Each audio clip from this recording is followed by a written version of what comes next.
Madame, Messieurs, tout de suite les titres de l'actualité. Elles jouent sans doute un rôle majeur dans la prise en charge des malades. Les infirmières sont à l'honneur aujourd'hui à travers la célébration d'une journée leur dédiée, occasion pour les professionnels de santé de la République démocratique du Congo de dresser un état des lieux sur leur profession.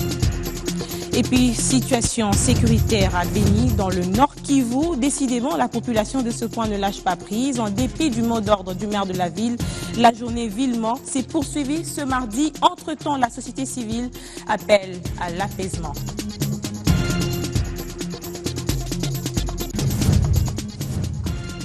Et enfin, controverse autour du dialogue national. Visiblement, la politique de la main tendue offerte par le chef de l'État pour la consolidation de la cohésion nationale et l'aboutissement à des élections crédibles et apaisées continue à diviser la classe politique de la République démocratique du Congo. Madame, Messieurs, bienvenue à tous. Quel cahier de charge pour le dialogue national? Faudra-t-il ou non tenir compte des préalables de l'opposition? Autant de questions qui se posent autour de la tenue du dialogue national. Les avis restent toujours partagés entre certains politiques de l'opposition et de la majorité. Christophe Lutundula, député de la majorité, Jacques Ndioli, sénateur, membre de l'opposition, ont donné au cours des émissions enregistrées sur Biwan Télévision leur point de vue sur cette question. Le dialogue national qui devait être initié par le chef de l'État pour consolider la cohésion nationale et baliser la voie des élections fait couler encre et salive au sein de la classe politique congolaise. De plus en plus, le débat s'amplifie depuis que le président de la République démocratique du Congo a envoyé un émissaire dans les états-majors de certains partis politiques phares de l'opposition.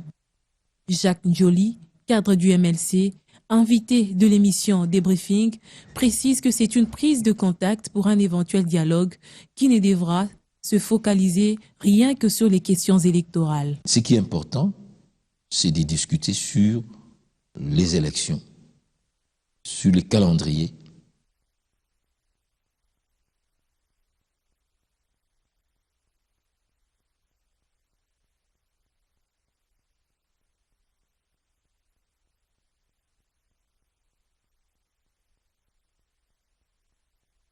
Non, les jeux démocratiques, c'est l'organisation des élections à des dates régulières. Point barre. On doit cesser de croire qu'on peut accéder au pouvoir par des embuscades militaires ou politiques. Quant à Christophe Lutundula, député national de la majorité, invité de l'émission Le Point, il indique que l'organisation du dialogue est une exigence démocratique garantie par la Constitution, d'où l'intérêt des politiques devrait s'accentuer sur l'avancement du processus électoral et non le retarder. Il faut éviter des procédures qui vont retarder le processus électoral. Nous tous nous disons, toute la Constitution, seule la Constitution, rien que la Constitution. Et en ce moment-là, si vous entrez dans les procédures, cherchez les médiateurs et tout, il faut en tirer les conséquences. On va arriver à ce que les gens appellent le glissement, je parle rarement de cela, on y arrive, ou on va arriver à ce que, à quelques encablures des élections présidentielles et législatives, on soit pressé, et tout se fait dans la précipitation. Première remarque. La deuxième remarque, c'est que nous-mêmes, le Congolais, nous sommes le premier responsable de notre destin, que la communauté nous accompagne. En attendant, la tenue ou non de ce dialogue, des divergences s'observent toujours dans la classe politique, surtout quand on considère le faible taux du dépôt des candidatures pour les élections provinciales.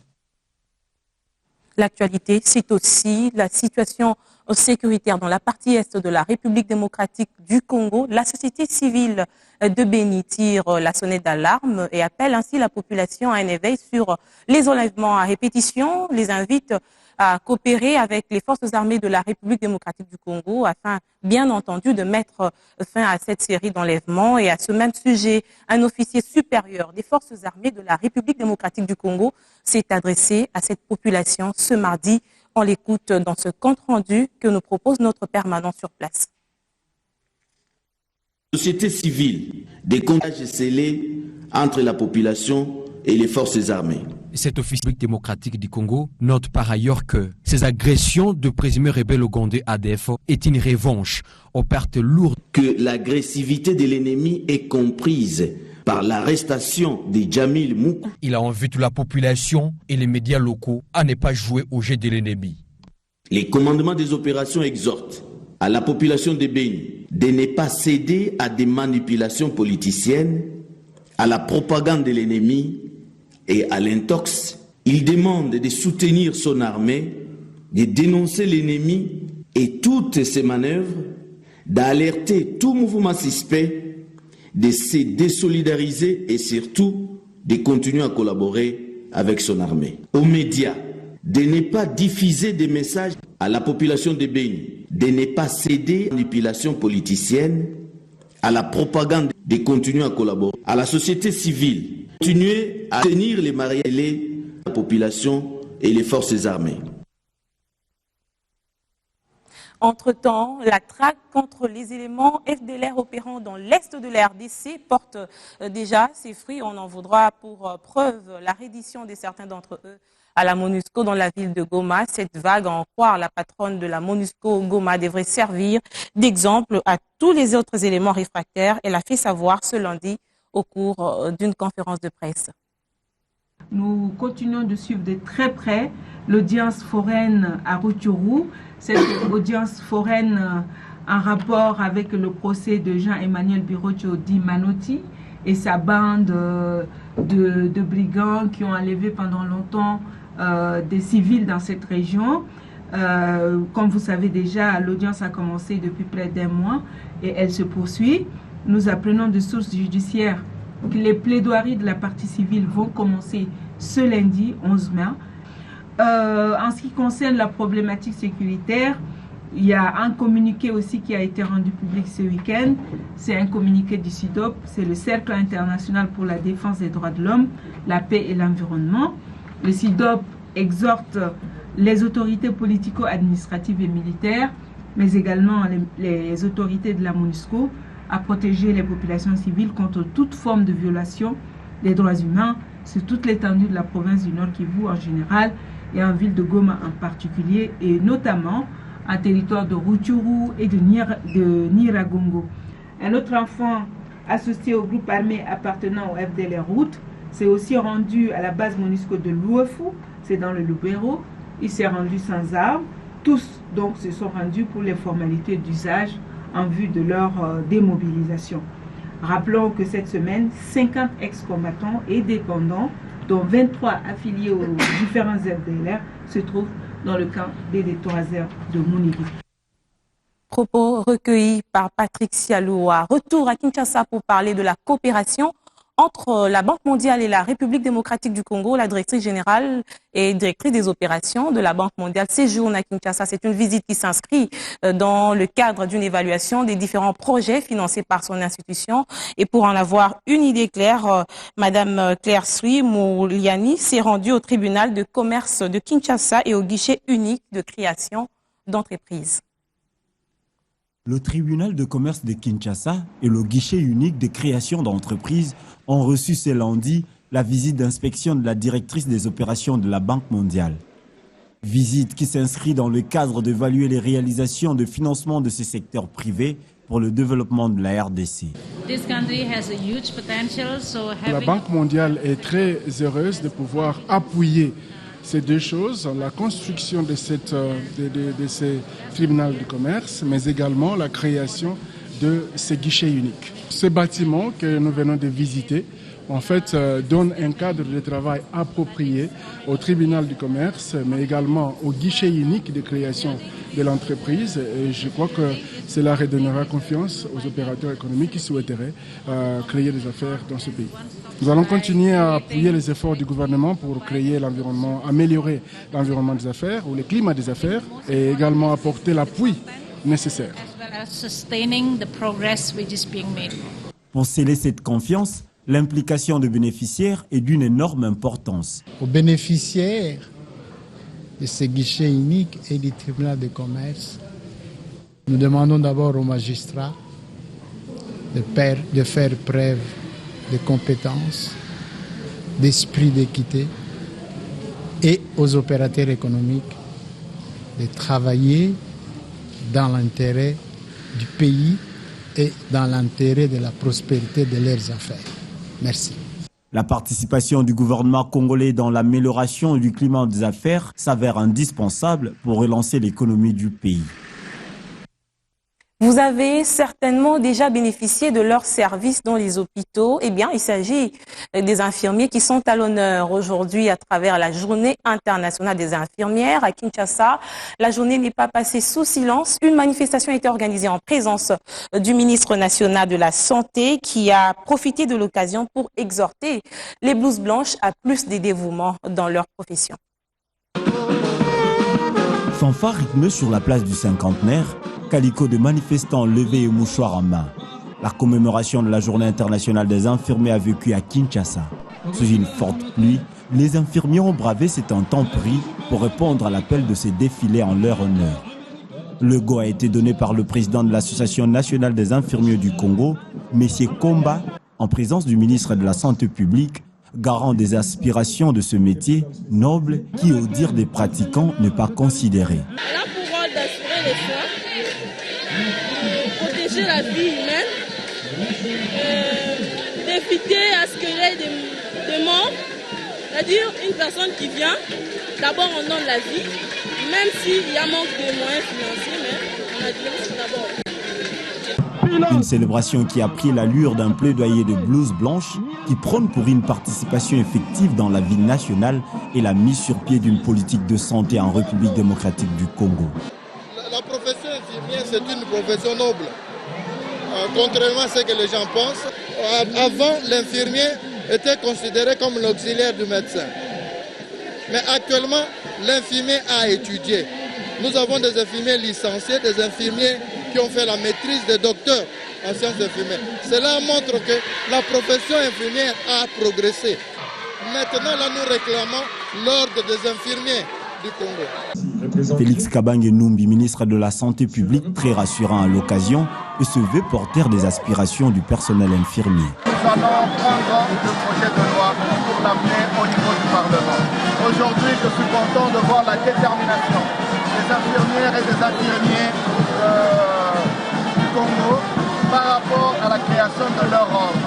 Avec plus de 60 000 infirmiers à travers le pays, c'est une nécessité au niveau du ministère de la Santé que cette corporation soit organisée sous forme d'ordre afin que la déontologie, afin que la discipline soit respectée et afin qu'aujourd'hui l'art de soigner soit un art très organisé et réglementé au niveau de la République. Et c'est une profession pratiquée avec beaucoup de risques à travers le monde et dans les milieux reculés, les conditions de travail sont de plus en plus accrues, telles que nous les fait découvrir Steve Mbouyi dans ce reportage. À la moindre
L'auteur qui est en même temps directeur, qui est aussi directeur du Centre stratégique et des relations internationales, insiste du fait que les relations internationales sont mal connues comme domaine scientifique, seulement parce que, bon, sur le plan, dans le domaine scientifique, je le disais, comme discipline en tant que domaine scientifique, parce que leur existence l'objet n'est pas connu depuis longtemps et dès les premières minutes de l'humanité, les premiers instants de l'humanité, des groupes politiques coexistent et forment sont tout le temps en rébellion, je voulais dire, et en guerre, voilà, cela bloque un peu donc la survie et l'étude de ces conflits et l'objet même et le fondement même des relations internationales. Est-ce qu'il a dans ce bouquin parlé d'un exemple particulier sur la République démocratique du Congo? Tout à fait, et d'ailleurs un exemple illustratif, c'est que déjà dans un pays comme la France, il n'existe pas de département ou de faculté où l'on parle, où l'on enseigne les relations, la science même des relations internationales, alors que la République démocratique du Congo, elle, parce que dans toutes les universités. Oui, 1974 a institué donc les relations internationales. Cela ne fait pas de sur nous la formation. Également un exemple d'un pays où l'on pratique comme il se doit ces exigences des relations internationales, Jenny. Tout à fait, c'est un pionnier, cela a joué un rôle pionnier dans l'institutionnalisation même des relations internationales comme modèle ici en République démocratique du Congo dans la recherche de la stratégie et tout ce que vous voulez, quoi. Alors ce livre, où est-ce qu'on peut le trouver? Dans tous les points de vente ici en République démocratique du Congo. Et si vous êtes en Belgique, tout à fait aussi dans les mêmes points de vente. Vous-même, vous l'avez déjà exploité dans votre émission? Pas encore, mais il sera le prochain invité de Show Diplomatique, donc on aura le temps de bien... De les décortiquer en détail. Et comment se porte l'émission Diplomatique Show? Très bien, très bien. Le prochain numéro, vous avez dit, ça sera le prof Henri. Tout à fait, on parlera. Le rendez-vous hebdomadaire, c'est quel jour? Tous les mercredis sur B1 à 20h30, donc on aura l'occasion de recevoir l'ambassadeur pour parler naturellement des relations de coopération bilatérale et bien sûr de l'ouvrage sur les relations internationales. Merci Jenny Valianté d'avoir répondu à notre invitation de ce soir. C'est moi qui te remercie, Tessa. Merci à vous, chers téléspectateurs. Je vous retrouve dans un instant pour la suite de cette édition.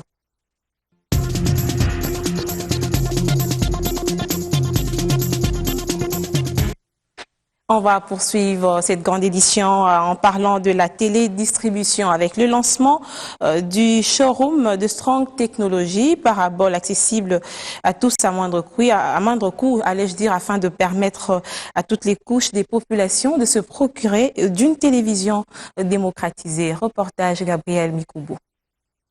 Strong Technology offre l'opportunité à chaque maison ou famille congolaise d'avoir l'accès à une télévision démocratisée à moindre coût, grâce à ces équipements connectés aux satellites. Puis là, aujourd'hui, comme vous savez, vous avez été invité pour le lancement de Ma Télé. Ma Télé, c'est notre télévision à péage. On offre 2 bouquets. Tout d'abord, un bouquet qui s'appellera Opti à 7500 francs congolais et un autre bouquet qui s'appellera Maxi à 18 000 francs congolais. Plus vous avez accès à toutes les chaînes qui sont gratuites, donc aux alentours de 60-70 chaînes, ça varie. Nous sommes ici pour démocratiser la télé, pour tous les gens qui veulent avoir un accès à la télévision à moindre coût. Ça veut dire qu'ils doivent acheter une fois l'équipement Strong et ils ont accès à des centaines de chaînes qui sont gratuites, qui sont free-to-air.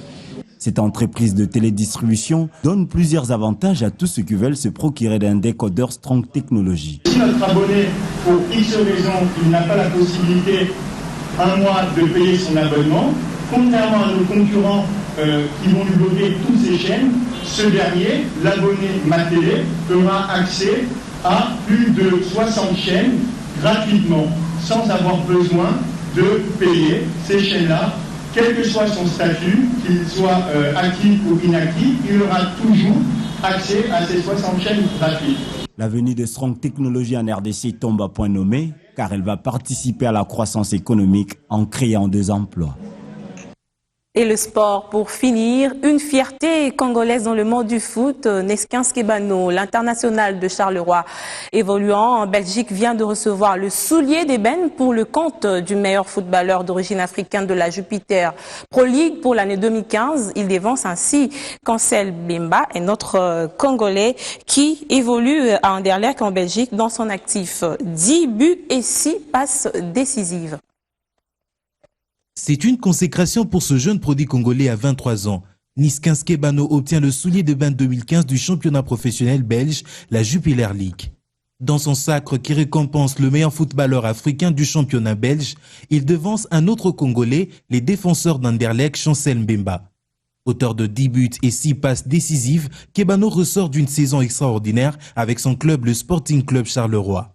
4 fois sélectionneur des Léopards de la RDC, Nesquin Skebano brille par la virtuosité de ses dribbles et de son franc jeu de meneur doublé d'un buteur avisé. Ce titre, il le rafle après la médaille de bronze lors de la CAN 2015 avec la sélection congolaise.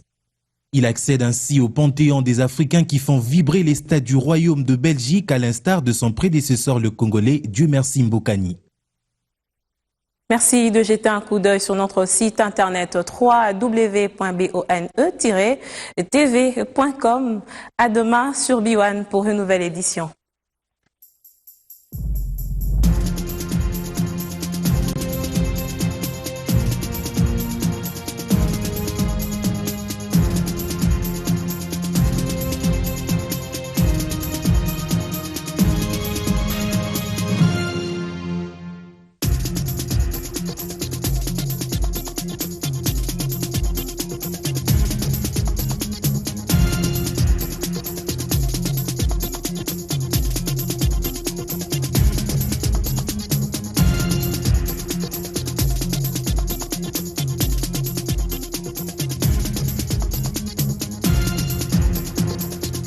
Fier de t'avoir comme une chaîne, on est ensemble, we are together, come on, estamos juntos, sisi ni pamoja, beto que la emoción.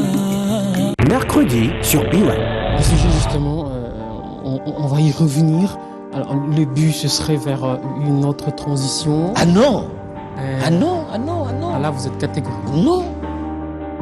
Les jeux démocratiques, c'est l'organisation des élections à des dates régulières. Point barre. On doit cesser de croire qu'on peut accéder au pouvoir par des embuscades militaires ou politiques. Ah, pas question de nouveau gouvernement non plus. Le gouvernement, c'est... Il y a une majorité qui gouverne, qui est au